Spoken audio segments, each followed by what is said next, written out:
All right. Hey, everyone. Welcome back to Condone Yourself. We are here to talk about season 14, episode 7. And I'm Joe. We have Kelly Hey, everybody. and we have OT. What's up, people? Yeah. I love this episode. Everything So from the much. beginning to the untucked.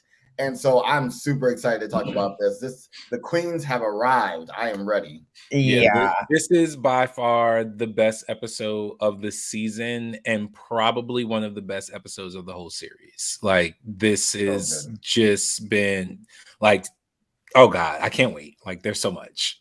Yeah. Well, I can't remember either the last time for an acting challenge when there wasn't at least a couple people that completely flopped. It made me think about season 7's acting challenge, where everyone don't- was so bad that Rue basically was like, everyone's up for elimination. And season 7, Remind me of that the, one. We don't talk the, about season 7. the Romeo and Juliet challenge, it was horrible. It was so bad. It was the worst acting challenge in the history of RuPaul's Drag Race. So I was just sort of juxtapositioning this episode to that one in my head, but we don't need to talk about it anymore because we don't want to upset Joe. He was excited. Let's keep him there. Yeah. But with every great build that this episode gave me, it has to start on a sour note, or should I say a bitter note in Bitter Betty. Oh, Diabetti. I'm getting so confused. Before we start to discuss anything about the show, I think it is very, very important to give shout outs to Carrie Colby and Lady Camden, because Carrie Colby liked one of our videos and Lady Camden shared one of our videos in her story. Well, shout out to Lady Camden. Thank you, thank you, thank you. And shout out to Carrie Colby. Thank you, thank you, thank you. Please be on our show. Yeah. We're famous. Yeah, let's get into the show. The very first thing I think that was said, which was so shady, was Jasmine being like, "Well, that was easy." Yeah. She So- did. But you know what? I It can't fault her for that. It was. I know, I loved it. She was just like, It was. that. And she even said almost exactly what we said last week. I think, Joe, you said it was. She said, I told you what I was going to do, and I did it. And I did Yeah. it. And that's Yeah. what I was going to start the show with. I was going to say, and yet again, Joe was right. Almost verbatim. She Right, said she was almost gonna eat and she ate. you know. Yeah. So Yeah. for those of you who have not been following the show the whole way, Joe is a sort of Drag Race clairvoyant. So whatever he says, just kind of bet on it. Yeah, just kind of bet on it. I was proud of her, Jasmine, on how she handled that moment too. She felt her oats a little bit, and she read the message that Maddie left, and acknowledged that there was a moment, and then moved on. She has now had 4 weeks of being able to really process the things that people have told her, and you're seeing growth now.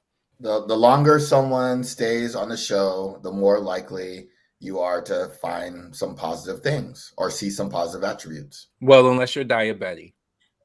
Right. Which, to get back to what Joe was saying about Bitter Betty, she's getting worse. I feel like each episode, sometimes, like we were just saying with Jasmine, they can tip the other way, and you're like, okay, you're starting to grow, you're learning, but it's like she's just doubling and tripling down on. She's like OT said last night. She's bitter when she wins. She's bitter when she loses.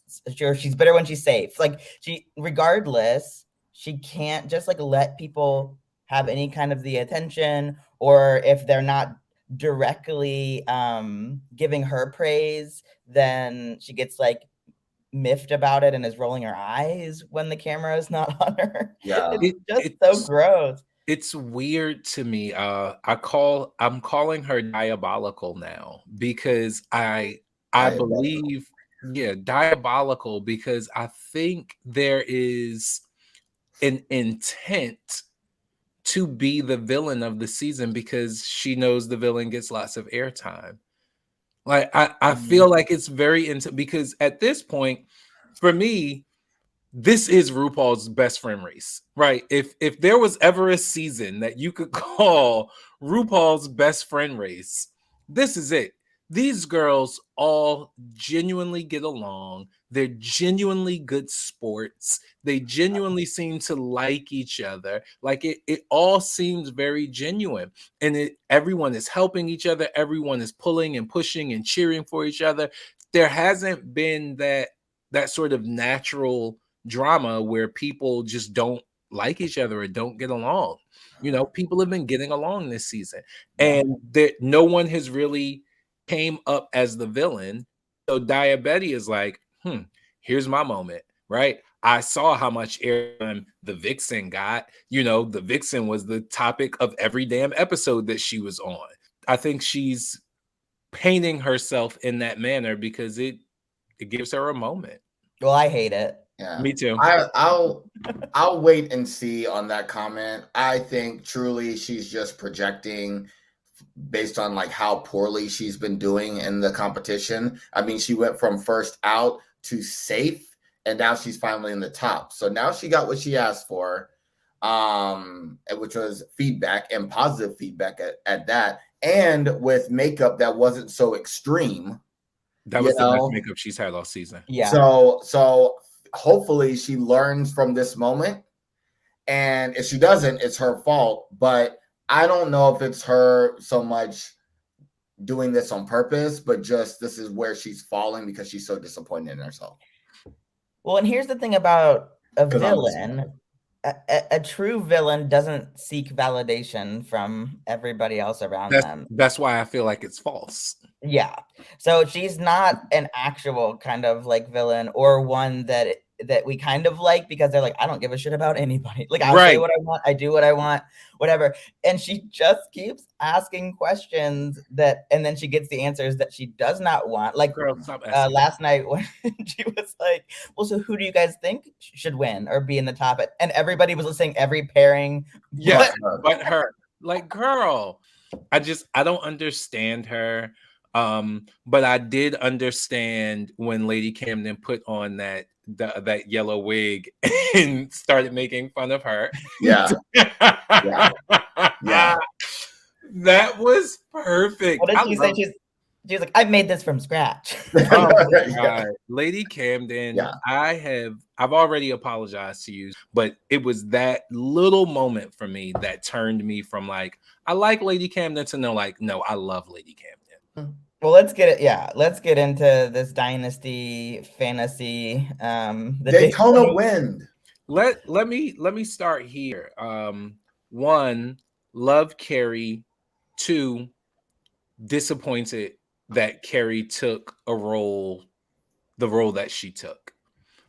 And then to talk about in Untucked what she talked about in Untucked about, you know, being able to step out of her comfort zone and understanding that the judges want her to challenge herself. I was super disappointed when she took that role. I really thought she would have taken the role that Bosco ended up with, or taken one of the mother roles, just something that would have taken her out of being the pretty rich girl fantasy, because that's what you give every single week. And it works because you're beautiful, right? You look like you should be rich. You look like people should be doing things for you. It's not elevating you to the level that I think you can be at. As a watcher and as a fan. I think you are so far below your potential because you are sticking with what you know and you're not pushing yourself. Carrie probably was functionally safe, right? Yes. I think she was actually functionally safe. I think that if there were 2 people who did not shine, it was really Deja and Angeria. Yeah. Those were the 2 people who had the dullest shine because they actually still came across funny. It made me so sad. Like, what a miss, because how perfect for Angeria. She naturally is. Yeah, with her accent. She was in her head. I know. But I just think about, like, if she wasn't in her head, you know, kind of like the Untucked, or like the promo challenge that they did before, where she just was herself, you know, kind of. But to that and then like elevate it and make it even more silly, she could have killed. But that therein was the issue, is she was so, it appeared that she was so focused on finding this character that she didn't realize that she was that character already. And if that would have clicked in her head, if somebody would have just said to her, oh man, I feel like I'm being cheated because like, Angeria, this is your whole life. And that light bulb would have went off, I think she killed this challenge.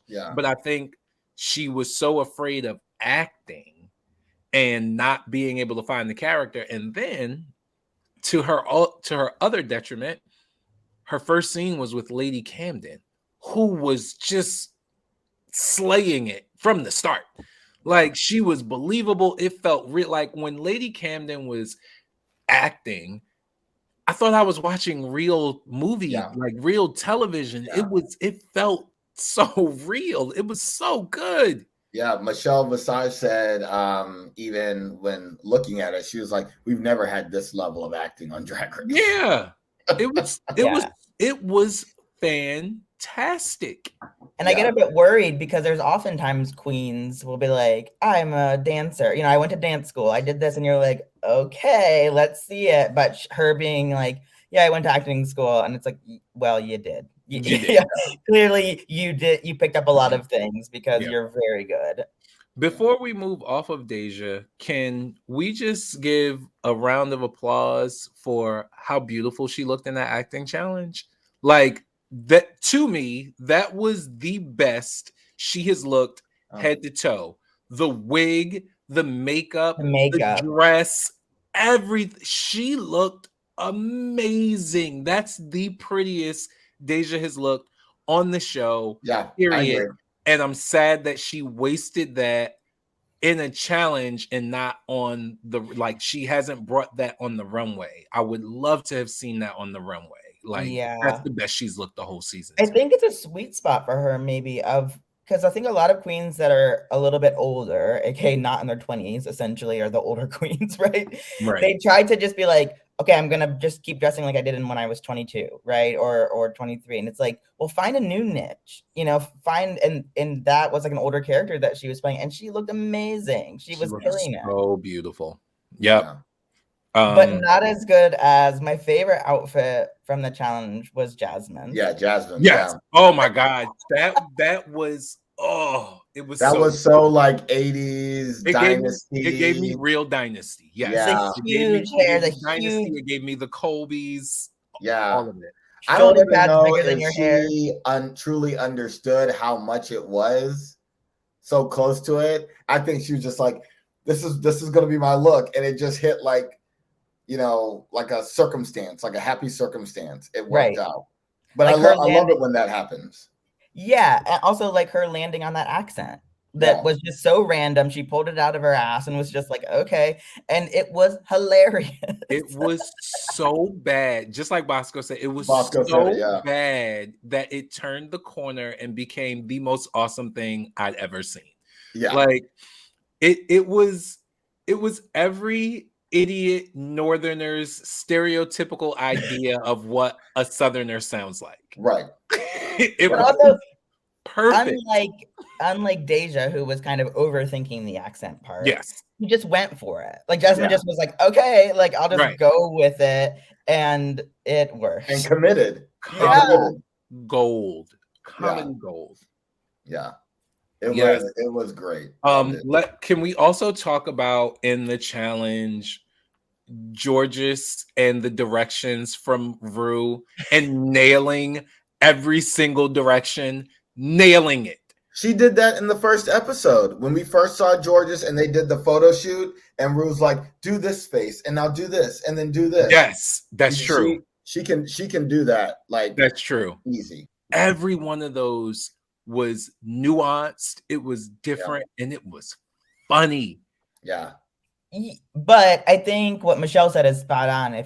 Especially since she was tapping into like the telenovela world, it's like more outfit, more hair, more makeup, like gaudy makeup, like just more everything, more emoting, more, you know, and she really could have like jumped way up to like one of the ones that was at the top.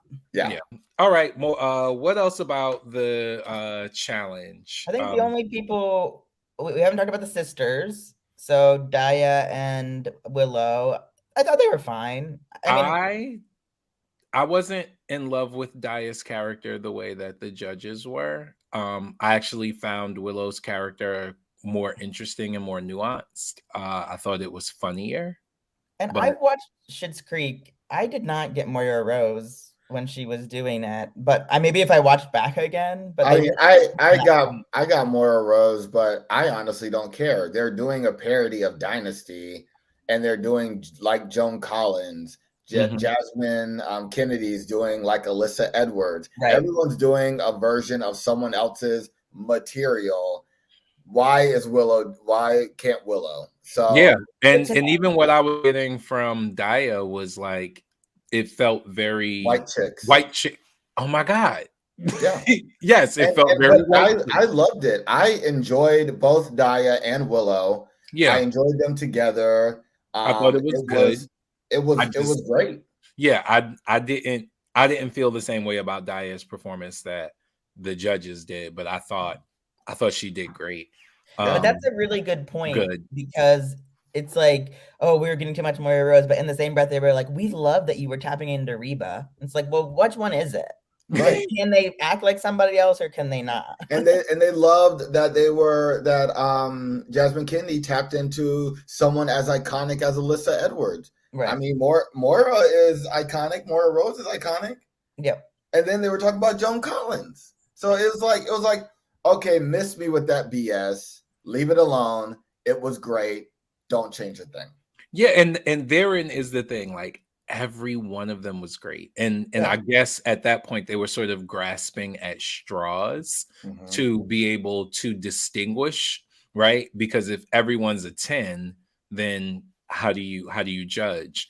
But yeah, I guess they were just sort of grasping at straws. So it all worked. All I want in life is to be the person that like busts into the doors at the right moment, hat down, and then lift up for dramatic effect and drop a bombshell. Like that would be so fun to do. I loved that role. And she made it super fun. And the whispering asides were comedy gold. I wish those would have made it into the final cut, but I'm glad we got to see them because I was in stitches, in complete stitches. Didn't she? What did she say? She's like, "That's what I just said." Yes, I just told them. I just told them. It was great. Yeah. I fully enjoyed everything of that challenge. Watching the takes that didn't make it to the final cut. And then watching the final cut, it was good. Yes. The final break, I guess I should say. The final windbreak. Final windbreak. I was not expecting that, and I guess neither were the queens. And that was, and again, like we said before, Rue just does stuff for his own entertainment. Yeah. He loves he knew about it. I rewatched it, and way he's telling the queens is like, take a breath and like breathe it in. Yeah. Oh yeah. Slow it down. And then he went, do y'all hear the direction? I want y'all all to do this. Yeah. And all the lines, like the script, all of it. Yeah. And I love Bosco was like, I'm mad I didn't realize this sooner. Yeah. Because if you now looking back at the edit, you could see how all of that was completely set up for them to add those sound effects in. Yeah. And all the smell the magnolia. Yes, all the wafting. Yeah, it was really, really good. That was one Carrie of the said, I don't fart. Like, y'all know I didn't fart. Yeah, Carrie I loved it. I think my favorite facial expressions for farting were Carrie's. just because she's so like she's so pretty, but then when she did the pause and her face just made that little thing, it was just like it was so good. So is it runway time or is there anything else? I am ready to talk runway. Chaps on the runway. Bring it to the runway. So while we are bringing it to the runway, all things to talk about, I believe overall, with maybe 2 exceptions, this runway was one of the strongest runways of the season. I agree. Of the season, it would like everyone, almost everyone, got it right. Starting with Willow. Oh my God, that look, girl. We see her tomorrow, Kelly. We see her tomorrow. That's right. Yeah. I understand how she couldn't walk in that, and I was like, ooh. I hope she doesn't have to lip sync in that because that would be hard to watch. But baby, loved it. That look, the hands in the back holding up the ponytails while she walked, it giving her that wedgie, the cut, the leather, it was rubber. Oh my God, it was a fetish fantasy. Yeah. And she's really good about wearing that eyewear because she did another eyewear. It was like yellow. Yes, with the matching earring. Yeah. Because so she's all about the details. Yep. But I didn't even notice the hands, I think, until they were standing up there getting judged. But it was so good. Yeah. Immediately saw the hands. I was like, what is, oh my God, are those hands holding her ponytails? I can't. So I guess Bosco? Yeah, Bosco was next. I thought Bosco looked like a sex fantasy. Yeah. Like the pink leather? Yes, the pink leather with the spikes, the hair, the makeup, the headband. So beautiful. Oh my gosh, she looked so good. And I thought she would have the longest hair of the night. You thought wrong. I thought wrong. We thought. Oh God, it was delicious. Yeah, Bosco was amazing. And then there was Deja and then Carrie. So Carrie, what the hell was Deja wearing? And Deja gave me Flintstone vibes. The only reason why I liked it was because the proportions were fantastic. Her body looked mwah. Yeah. I agree with that. But and they were chaps. My problem was my problem was the pattern, right? I love the puffy shoulder moment. I love the peplum like bell bottom moment, flare out. It was just that pattern just was not flattering on her. I didn't understand you, Deja. I'm like I normally like her your taste fashion level is questionable. Yeah, in some cases. Agreed. And it was the horrible wig that was I couldn't get past. It was just really bad. Yeah, I don't think the wig needed to be like bright orange or whatever the hell it was. Like again, it gave me Flintstone vibes. Yeah. I was shocked when I saw her, like not a pleasant shock. But I realized when I started breaking it up, I was like, okay, I like the proportions. I didn't mind the pattern, but I agree with you, Kelly. I think the wig, if the wig was like a lighter or maybe like a different color, like a regular color, I guess I should say, I think it would have been, I would have responded a little bit better to that. Or maybe wear like a helmet or something. I don't know. Yeah. What you're saying is the wig was a yabba dabba don't. A yabba dabba don't. Love it. Yeah. But then, speaking of amazing wigs, Carrie came next. Is that right? Yeah. Carrie came next with 90 inches of braids. I'm sorry. Carrie. I'm not Dabba Don't yet. Dabba Don't. She turned that corner. I mean, just like every runway, she turned that corner, and I was just like, she's ridiculous. Yeah. That look, I was obsessed with. That hair was so gorgeous. The braids all the way down, dragging on the floor. It was it was so gorgeous. Yeah, it was beautiful. And the way she was just like holding it and just walking down and just, it was good. And her walk was a lot better this week too from the previous. Her walk is hit or miss. I think when she feels really pretty, she walks how she feels. Like when she knows she looks amazing, Yeah. she walks like that. Because Yeah. last week she was iffy about that outfit and it showed in her walk. Because she made it. Yeah, and I think when she's confident in what she's wearing, but she made that outfit. She talked about it on the runway. Yeah, but that took more than a day or however long they had to do it. True. I'm She sure. had more time to really Yeah. perfect it. But Yeah. ultimately, right, I think she walks however she feels about what she's wearing. Yeah. So however confident she's feeling is what translates on the runway. And I need her to not do that because she's too pretty not to always walk with confidence. And her walk is great. Yeah. You When, know? yeah, when she walks with confidence, it is. Yeah. Don't have me thinking your walk is trash when you walking like that. Like, And part of the challenge is the hair was going like this. She was petting that weave, and I was like, oh, this is so good. It's so good. and So part of the challenge is just to own it no matter what. Even if you're wearing a paper sack, you know. AKA Georges. Yeah, Georges. Yeah. Who is oddly enough next. Those were not chaps. The end. When she said my version of chaps is, and I was like, not chaps? Not chaps, not chaps, not chaps. Were not chaps. What did one of the judges even said? Those are chapless chaps or something like that. Yeah, so you guys realize they're not chaps, but you still don't care because it's George. You're like, we don't care because it's Georges and she's gorgeous. I will say that look was beautiful. Though. Oh yeah, I loved it. But did she get a check for me for the assignment? No, she missed the assignment completely. Angeria and that golden goddess Oscar fantasy. Like she just looked like a statue. Like it was so beautiful.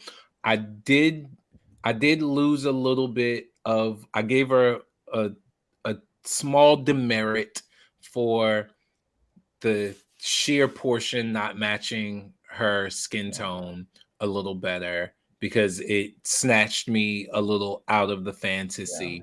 But it was beautiful. Those earrings, her hair, the shoulder moment, the fit, it was she's so good. It was good. That center did take me out too. It was like back in the day when my mom used to buy nude pantyhose, but it wasn't like our nude. It was like white people nude. Yeah, white people nude. And so that's probably what it is. Yeah, exactly. I was like, that's not my nude. So I didn't care for that. I have to say I love Angeria, but this was not a great look. I'm not gonna remember this look from her. If I were to be honest. Well, I think part of it too, going back to what we were just saying about Carrie and her walk, I feel like just Angeria in general just fell off. I think inside she just was feeling off and not confident and not her normal kind of laughing, giggling self, and it didn't. That kind of came across in the runway too, I think. Which is okay because now we can see like a more vulnerable side of Angeria. Yeah. Versus just expecting her to be always on top. We know she's a great queen, but now it's kind of nice to see there's some things that she needs to work on or needs to get more confident in. She really lucked out with them not having any bottoms this week. Yeah, because she was it was definitely her. Which I'm happy about because I would have been so sad if she would have went home at this point. Okay, so who was after Angeria? Jasmine, who I know the judge was stupid. It was stupid. I don't remember. I got what she was going for. Graduation. She was doing like the graduation thing. But for me, if you take off that cap, you become a superhero and change the whole game. That's what I would like it. I didn't like that the cape was covering her chaps. Yeah. And I just feel like everybody else's, maybe because everybody else's, a lot of the queens were so strong that hers just felt weak. I think maybe with a different set of queens or outfits, she maybe would have felt more in the middle to me. But after seeing what we saw just come before that, it was underwhelming to me. Yeah. It was good, not my favorite, but it was fine. Yeah. Daya. Are we just gonna skip Lady Camden? Oh my God. Yeah, I'm sorry. Oops. Let me tell you, me and Corey are on the couch and we're watching this. And we're like, oh, she looks good. And then she fell, we're like, oh, no. And then she came up and like, just kidding. I loved it. It was so good. And that's the way you reinterpret or revolutionize a reveal. Like we've seen reveals a lot where it's like, okay, they're in kind of a big thing. There's probably going to be a reveal. Oh, there's a wig. And it's so fun. But that was just so great because it was a new way to do it. And it was so unexpected. It was and so then elevated. All I want is to see her play. I want to go to a show. I'll pay $100 or whatever she charges for a drag show where she just does like Freddie Mercury all night. She looks so damn sexy. So sexy. She looked so good. Damn. Joe, very much like you, I'm watching. I'm on the edge of my seat when she turns the corner. I'm like, that's a cute outfit. I'm here for it. I want to see how it moves. Yeah. And then the fall. Yeah. And I literally moved to the edge of my chair and I'm like, oh my God, please no, like no. Yeah. And then when she stood up, I leapt from my chair and started running around my house screaming, yes! Yes! There were 3 moments in Drag Race on the main stage to me that changed everything. Roxy Andrews. Roxy Andrews. The second one is Monet Exchange's fake death drop. And the third is, of course, Miss Brooklyn Heights reveal. Oh yeah. And I don't remember. So remind me, Roxy's, what was her wig? Roxy was the first one to do the wig reveal. The first person to do a wig reveal. Like no one had ever had a wig under a wig until Roxy Andrews did it. And it was epic. Like you couldn't see it. You couldn't see it at all. She had to lip sync for her life. And when she did that, RuPaul looked over to Michelle. She's like, "Oh, bitch." Yeah. and Michelle just throws her hands up and she's like, "Yes, bitch." Yeah. She won from that moment on. It was like you can't tell her nothing. It was epic. Yeah. And then, of course, Monet Exchange's fake death drop, which was fantastic. And then she's like, I did remember that. And I love. And then Brooklyn Heights, when she walks out with the afro wig and the long chic dress. After she did a horrible snatch game. When she did that terrible snatch game, Celine Dion, and then she spins, and simultaneously as she's spinning, she pulls off the dress and the wig comes off, and then another wig comes down and she has on another outfit, and she keeps walking in stride without oh my God. Yeah, it was good. It was next level. Yeah. This is in there. It's in there somewhere. It's somewhere in between those moments. I don't know where to place it, but it's in there. This one will stick in my brain. Yeah. I mean, I say that now. Forever. Ask me in 5 years. Actually, in 5 minutes, Kelly. Yeah, ask me tomorrow. But it was incredible. It was next level epic. Again, Drag Racers take note. We've seen all the other reveals. Right. We've seen the big puffy clothes, seen the removable part. Like we've seen it. If you're going to do it, take note. Take note. Lady Camden has just showed you how to do it. And so also be on our show. I did, like we mentioned earlier, makeup fantastic. She looked great.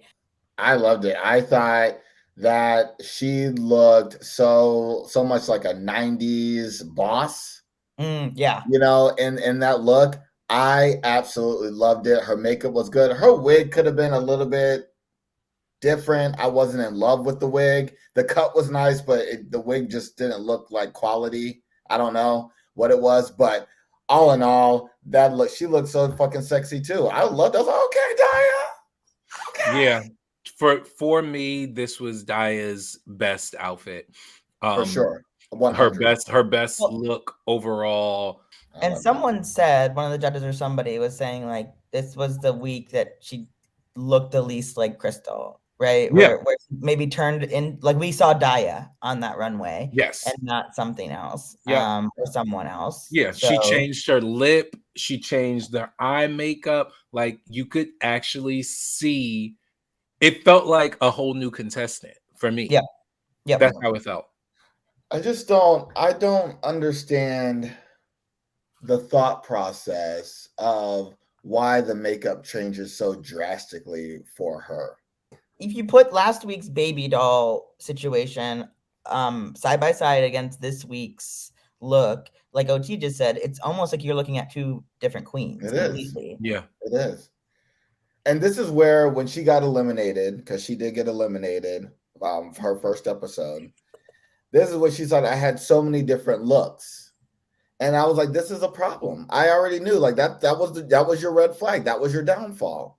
And this is why she's probably been safe the whole time, is because she hasn't committed to a brand, hasn't committed to a diabetes. She's too busy trying to show herself as a Renaissance queen when we don't even know you, queen. Yeah. And we I think we say we this. also don't need that. Drag Race is Right. already full of different types of queens. We don't need you to be every type of queen. There are 14 girls that we get to see every season. Those are all different types. Yeah. And I think we say this every season. She's just not fully realized yet. No.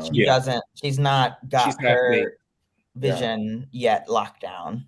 Yeah, she's half-baked. And when you think of like top actors or like musicians or whatever, they all have like their own brand, their own style. shit. Yeah, something that sets them apart. Exactly. And they do that until the wheels fall off. Brad Pitt's been acting like Brad Pitt for like all his movies. You ain't got to reinvent the wheel. You ain't got to reinvent the wheel. Lady Camden versus Daya in the lip sync. Wow. I was almost ready for a tie. No. Until midway. I thought that's when Camden started to really pull away, when she got all the way into her shtick. Okay.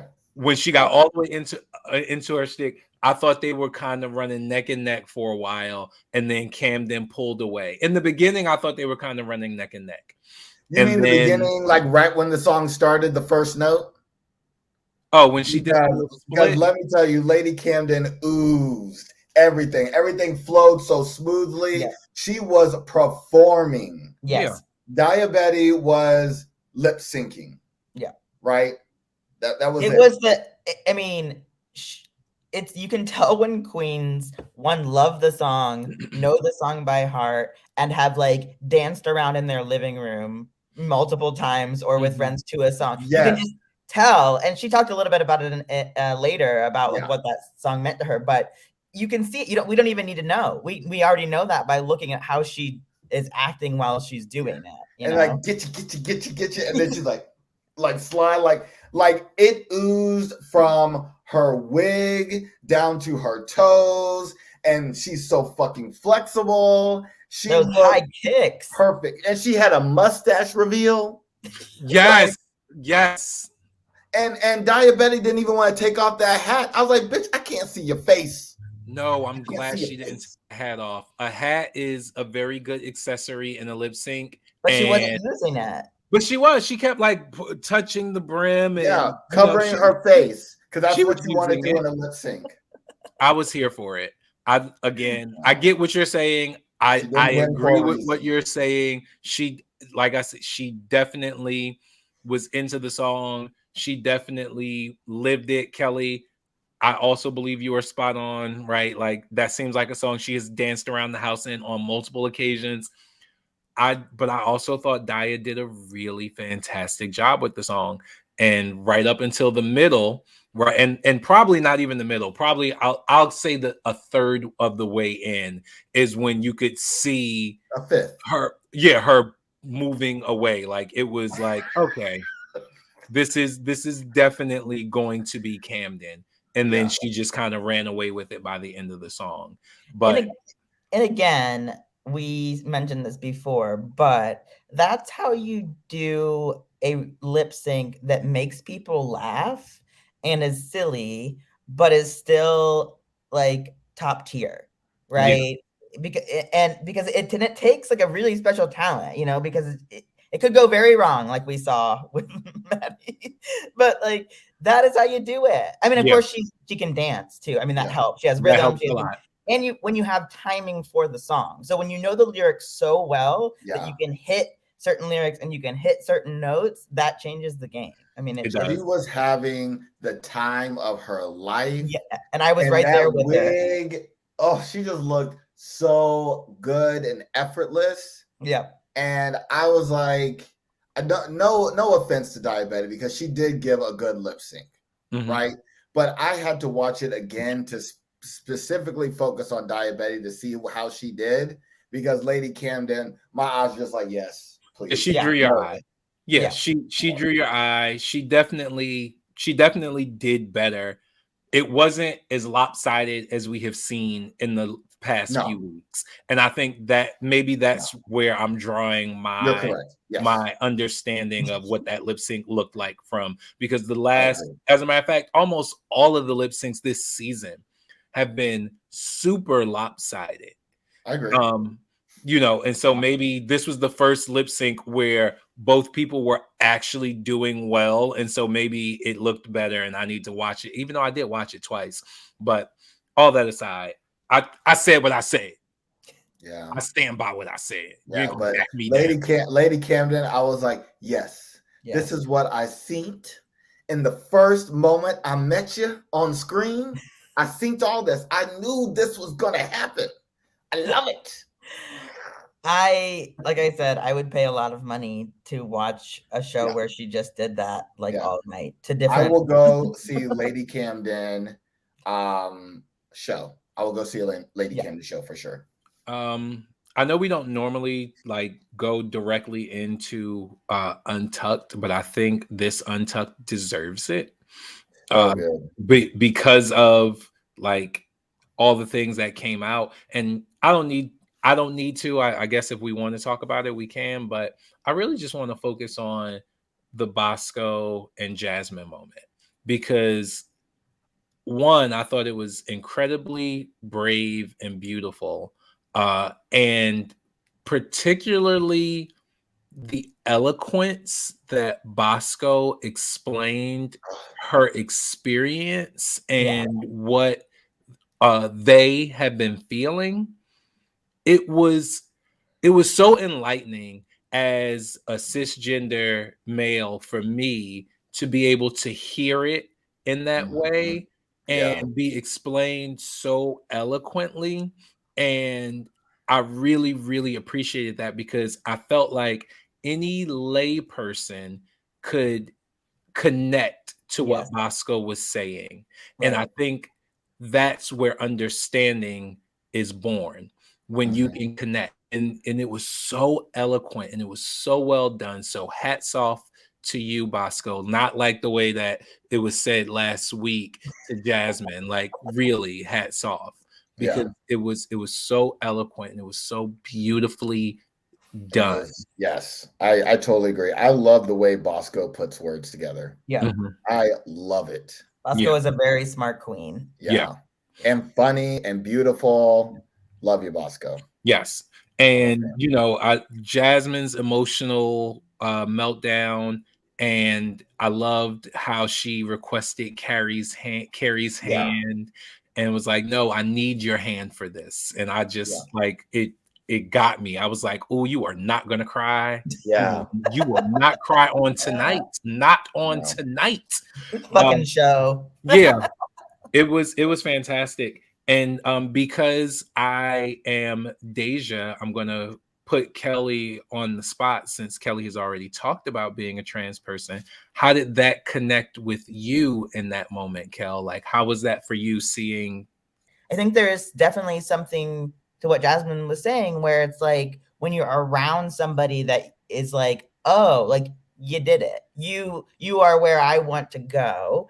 And you're like, and we talked about this with Carrie last week. It's like, and you're so confident. You're, you know, even if on the inside, maybe you start like what you're putting out there is just like, you're a badass, you're owning it. You see how much people love you and admire, you know, and that is like, oh, okay, it's possible. Because I think what part of the problem is it's so easy to focus on the bad, like what could go wrong, you know, like what if this, what if like I lose friends, what if people don't want to date me, what if like my partner breaks up with me, what, you know, like you're like all of these bad things. And so if you don't have someone or something to like look at to say, this is what it can be, like look at what it can be when you're just like living your truth and being a like a bombshell badass, right? And so I could completely see that being in the workroom around Carrie would just be like, okay, like this is okay, I can do it, you know, it's not all bad, it's not all like doom and gloom, that can be an amazing thing. So I thought that was, and like when she was like, I need your hand, it's like, well, that it makes sense because you're like, I need what you're giving to like give me permission to like let this out and to make me feel like life will get better instead of maybe it gets worse, maybe, you know. And so I thought that was great. So, condos and condone moments of the week. I'll start. My condo was actually this entire episode. Like it was just Pop out. yeah, it was so good all the way through. And of course, there were a couple of moments that I will point out when I do my condone. But for me, like this episode was so solid from start to finish. It was just interesting. It was entertaining. It was dynamic. It was fun. The fashion was good. The challenge was good. There was emotional moments that made sense for once. They weren't out of place. You know, like everything worked in this episode for me. You know, it was like the entire episode for me was a condo. Like not every single thing, because I do have a couple condones, but for me, overall, the whole episode was it was fantastic. Yeah. Joe? I mean, I really love the challenge.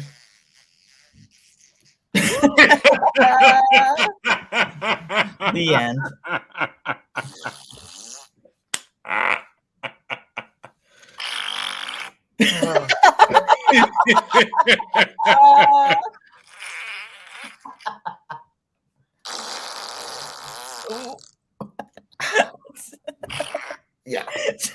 Yeah. So I really love the challenge. I love that still in season 14, Rue finds a way to surprise us and make things still a little more fun and less serious. This is drag, it's supposed to be entertainment. Right. And the queens did a great job. And then adding this little sound effect and making kind of like a joke to the queens and seeing that kind of unveil when they finally realized like, oh shit, this is what was going on all along. It was so beautiful. Yeah, I think that's a great way to put it, Joe. It's just like you don't need to take this too seriously all the time. Yeah. Right. You know, and I think with, you know, modern social media and pressures of like looking amazing and being perfect, like probably some of the queens tend to go more in the serious direction and like just remember that it can be fun. It can be silly. Be silly if you want. Yeah, I'm trying to think like, I mean, I guess my can do is going to be what we were just talking about, which was like Untucked and like what this show probably in general is doing more than it realizes it's doing. Because I mean, like we all watch it, we love it, but a lot of people now watch this, right? Yeah. It's not just like LGBTQI, like it's not just that community that's watching Drag Race on Logo, you know, late on Monday or whenever it was on randomly before, right? It is a much broader audience. So to, like you were saying, OT, to like have Bosco speak in the way that she did about like what, because I think that's even a little bit tougher to discuss. Like, I'm not sure, you know, like I struggle with it. I go back and forth, you know, that, and to put it in a way that was accessible to people that may not know anybody that's trans or non-binary, or like only is around straight people or cis people all the time. I thought that was like incredible. And then of course, like Jasmine and Carrie's moment, how hard it is to just say to say it out loud initially. That was the hardest part for me, to just like speak it out loud for the very first time. Then it gets so much easier, but that first time it has to almost kind of like erupt out of you, like it did for Jasmine to say, and then you say it, and then it's like it's a relief, and then you can go on from there. Right. Condones. My condone. Don't be a bad winner. Don't be a bad winner, Diabetes. Like, you worked hard, you earned that win, you earned your spot, you proved all the things that you said you wanted to prove, and you were still coming across as bitter and nasty. Right. Don't be a bad winner. That's my condone. Don't sleep on Lady Camden. That's all I'm gonna say. Yep. She coming for the top, and I'm here for it. I love all the queens, mostly all the queens. But Lady Camden, don't sleep on her. My condone is like, don't overthink some of the challenges when you naturally would be so amazing at the challenges, Angeria. It's so frustrating to watch as a viewer, because we know what she can do. Like, we know what she's capable of just effortlessly by being herself, you know? And of course, there are some challenges where you need to push outside of yourself. But if she just would have amplified the Southern drama that she's probably lived around like her whole life, that she knows, and like just tapped into that, she would have been golden. Yeah. It would have come, because she didn't have to fake an accent. She already has like the language down, the phrases down. Like, she could have pulled out some Southern phrases that nobody else would have thought of. It was just like such a miss, and because I really wanted to see her kill it. Because some good ad-libs would have really killed that.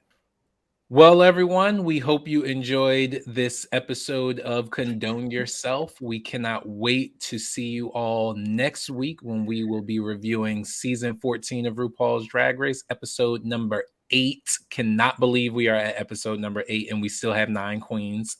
Unreal. So they're going to do a double elimination then at some point. I just realized, right? Well, they might have not. They did that because cornbread was. Yeah. Oh, yeah, we lost cornbread. So that's probably why we got the, no one gets to go home this week. So looking forward to you joining us. Cannot wait to do it with you all again. Please remember to follow us at Condone Yourself Podcast on Instagram. You can email us, and we are also on TikTok. That's right, baby. So can't wait to see you all again next week. Leave us comments, retweet our videos, or share them on Instagram, and let's do it again next week. Yeah. And always remember to condone yourself. If you can't condone yourself, how the hell are you going to condone anyone else? Exactly. Can I get an amen? Amen. Oh my gosh.